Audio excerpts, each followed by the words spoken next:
Hello, welcome everyone once again. We are all back to Explicit Physics Academic. My name is Victor Odu, and in this tutorial, in this class, we're going to be looking at dimension analysis. I believe you can see it on the board.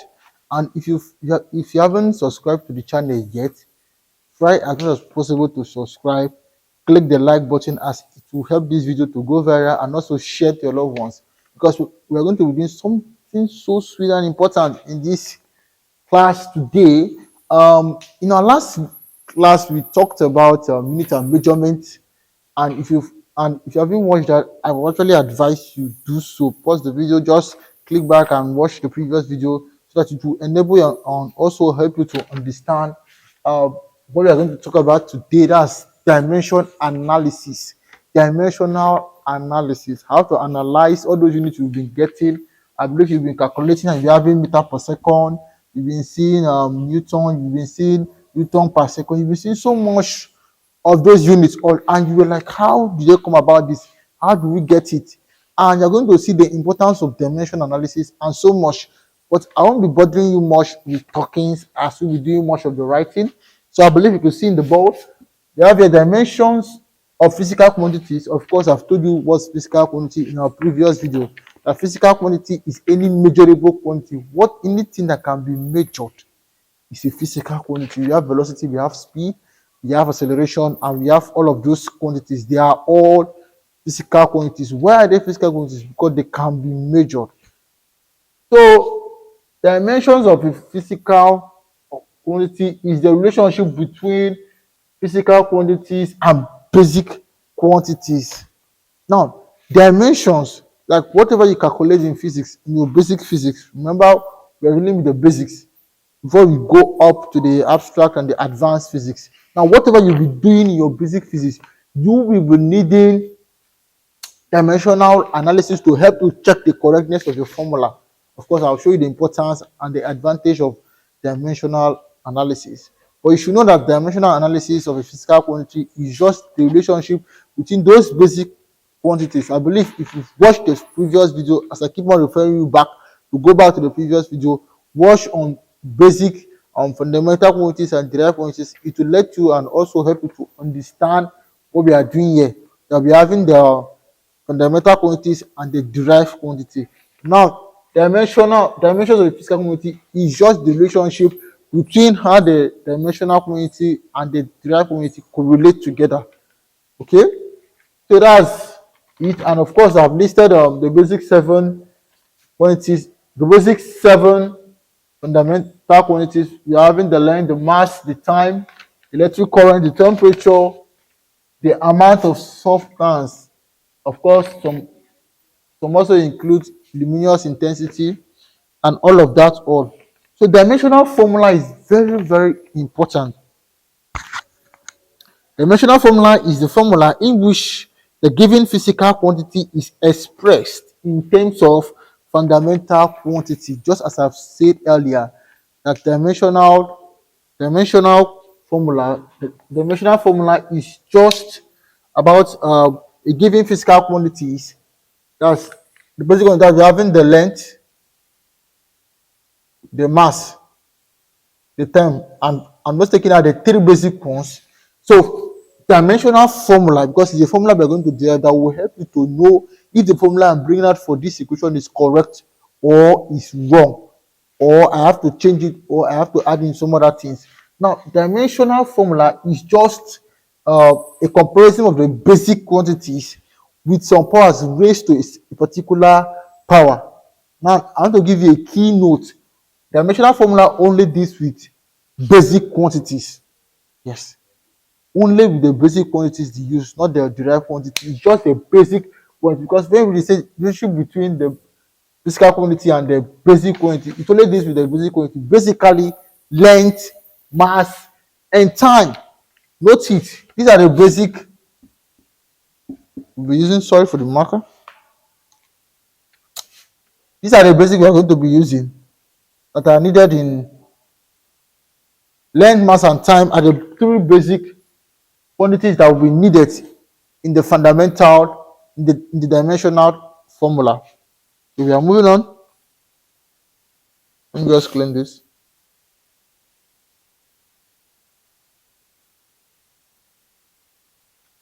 Okay. Before we continue, we're going to look at some basic applications of dimensional formulas so that you know how are they being applied. Why do you actually bring a dimensional analysis? Why? Like, what's the reason for it?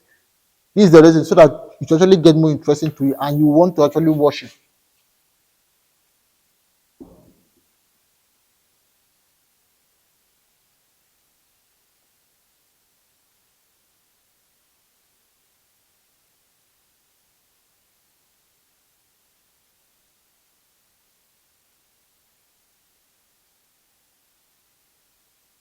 Okay, we have here applications of dimensional formula. We have the first one to check the correctness of a given equation. Now, while dimensional formula is important, the first application is to check how correct that equation is. Remember, I've actually been talking about some several examples of how velocity is being implied. Now, how does the dimensional formula actually help us? It checks if that equation is it correct? Is it wrong? Should I use it? Should I not use it? We are going to see that very soon. Okay, and the second one is to derive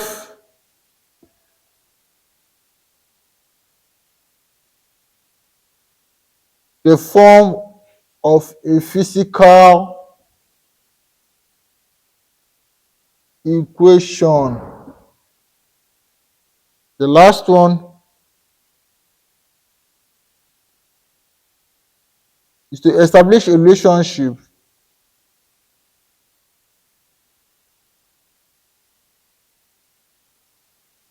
between the physical quantity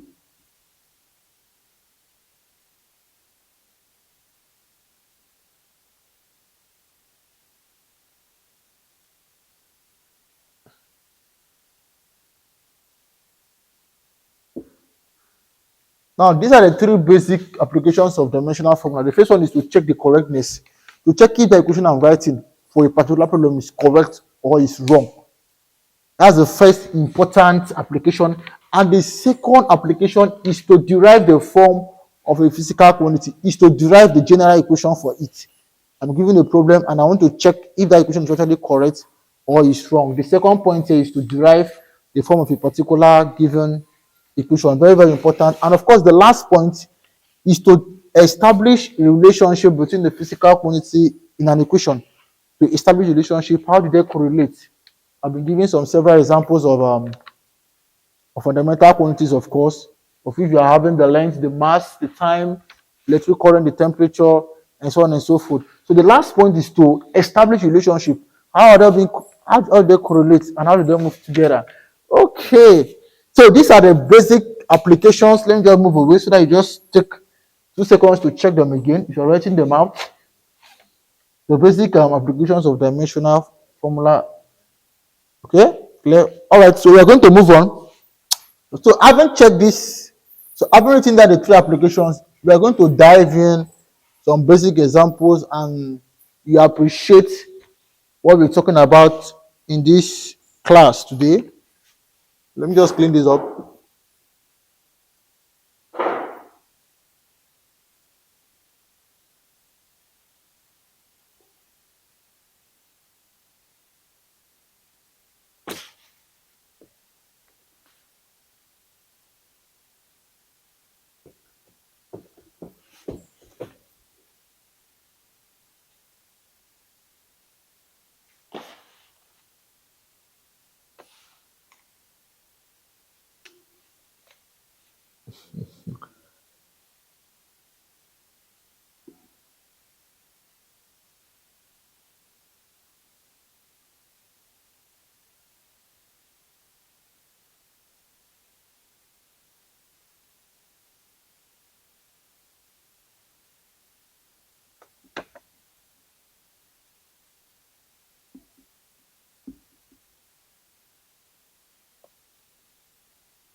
Okay, we are back. So we're going to be looking at dimensional formula for derived physical quantities.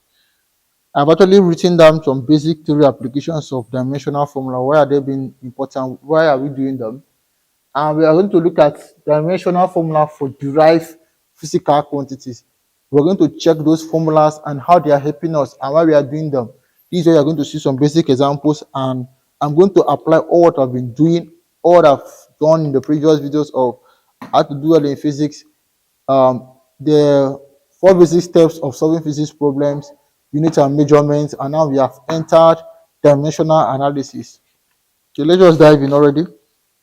Okay, the first one, I believe if you've checked the video, you will see the dimension, derived quantities. And the first one, we're having area, we have volume, we have, of course, we're having other derived quantity, we have velocity, we have acceleration, we have work, we have power, and so on and so forth. You can measure momentum, impulse, they are all derived quantities. So I'm not going to bug you people with plenty of examples. I'm going to just give a couple few examples, and then possibly you can just use them and apply to other ones to solve them at home.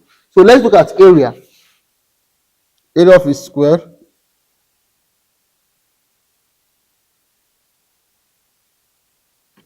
Now, we are all familiar with area of a square. The formula for area of a square, of course.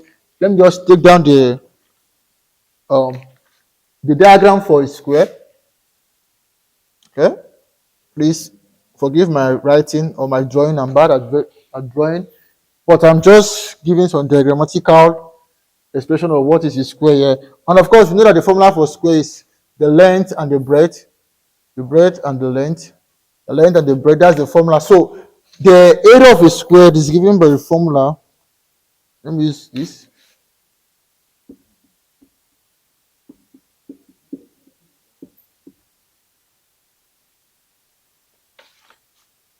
I'm taking time in writing it so that you understand it in detail, because I'm just going to give a couple of examples, as I said earlier, so that I will not bug you much on dimensional analysis. So the formula for it, I've actually identified the formula. That's length times breadth. That's the formula for area of a square. Now let's apply dimensional analysis. Now by applying dimensions, the area of a square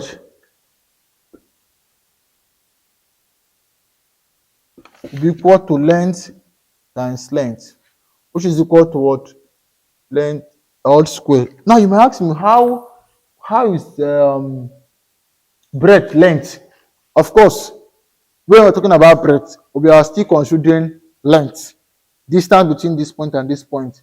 It's also breadth. Of course, that's why, because I told you initially that what we'll be using basically is the basic quantities, not the derived quantities. And of course, in the basic quantity, we are having the length, we have the time, we have the mass. And I've actually told you initially, if you pay attention to this class I've been this time around, so that the basic we are going to be using, or that will be used in dimensions, is just length, mass, and time. And of course, breadth falls in length category. So we are going to use L. This is it. Length, mass, and time is T. So this is the dimensional formula for area of a square. This L square. Okay, you are getting there. So let's look at couple examples more so that we appreciate what we are doing here. So we can draw a dimensional formula.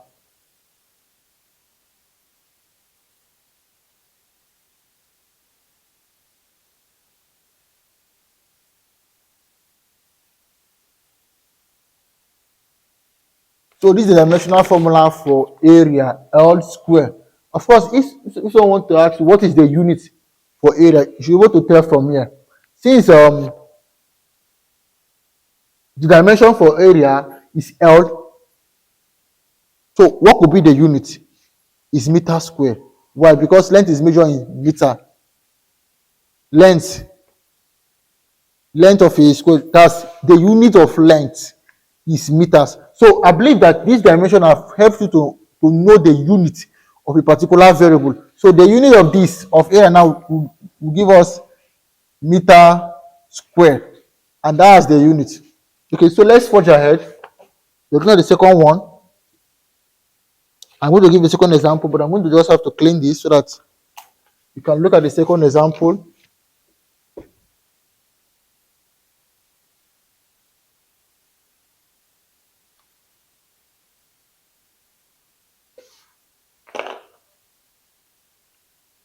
Okay. Density.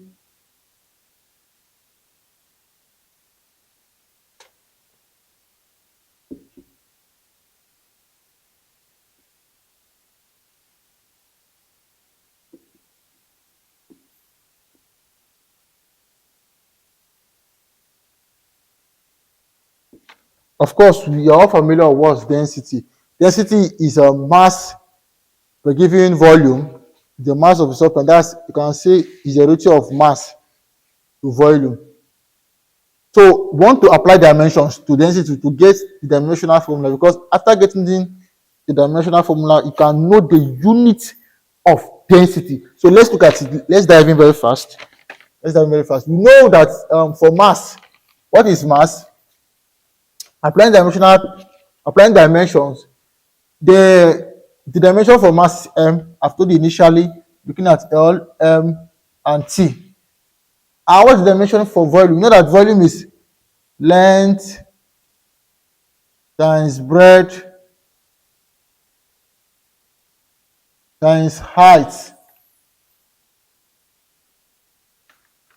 Please forgive my handwriting, of course. Okay. So that's the formula for length. Sorry, for volume. The volume is length, breadth, and height. So I won't bug you. So let me just wipe it and write it in short form. I believe you already understood it from here. Length times breadth times height. And how do we express this so that it will fit in our basic unit?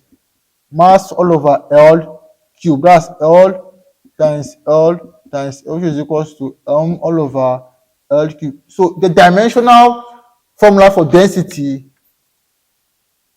is equal to meter. Okay, sorry, not meter, mass per length cube.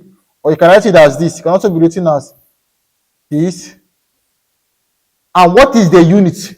Now I've checked this dimensional formula. I can be able to tell what's the unit of density. From this dimensional formula, I can say that the unit for density is kilometer per meter cube. Why? Sorry, not kilogram.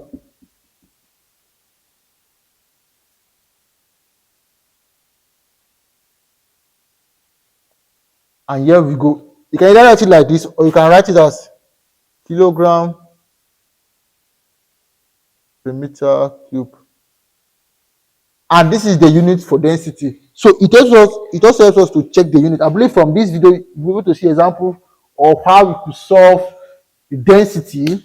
And we solve for area, we solve for density, and we've seen the dimensional formula for it, and we've seen how the dimensional formula help us to know the unit of that quantity. We've seen the formula for volume, that is length, breadth, and height, of which they all fall into the category of length because you use the same apparatus, the same instrument in measuring all of them. You can use a tape to measure the length, the height, and also the breadth.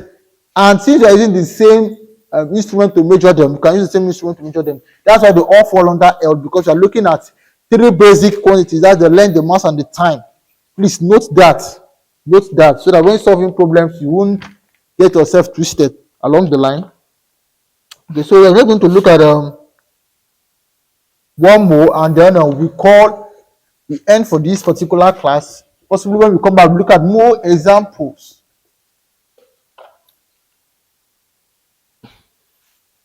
Let's look at the dimension for velocity. Velocity.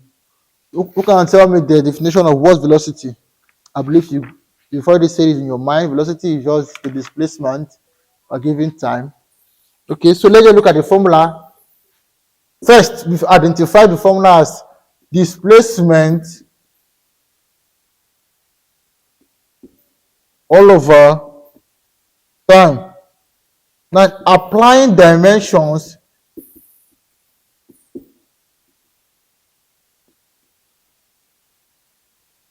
velocity will be equal to what? Yes. Where does displacement fall under? How do we measure displacement? Of course, displacement has to do with distance. If you're considering anything that has to do with distance, you're considering L. Remember, please write this at the back of your mind. So having said that, we can just say, okay, here is length all over time. Of course, the dimension for time is t, capital T. So the dimensional formula for velocity will be equal to what? Length per time, or you can write it as this also means the same thing. If you know basic indices, you should know these are the same thing. And of course, you may be confused. What is the unit for velocity? From the dimensional formula, you can tell the unit of it. How do I know that? For me, I know that okay, L is meter, is in meter. Why? Because I can use tape to measure it, which is calibrated in meter. And of course, time is in second. And for me, I can say, okay, here is meter per second, or simple. Very, very simple. I believe you're able to understand how to do some basic dimensional formula for different quantities. We've done for area, we've done for density, we've done for velocity, and we've talked about the three applications of dimensional formula. If you've not, maybe if you've been skipping this video, please do yourself a favor, just go back, retrace some steps back so that you understand it better. And if you don't understand it, you can drop your question on the comment section. Also, do well to like this video, subscribe, share. When we come back next time, we'll be talking about more examples on dimensional quantities so that it will enable you to expand your horizon on dimension, and also you appreciate what we've been doing. I believe you understand what we've done so far. Do well to subscribe, like, and comment. Thank you.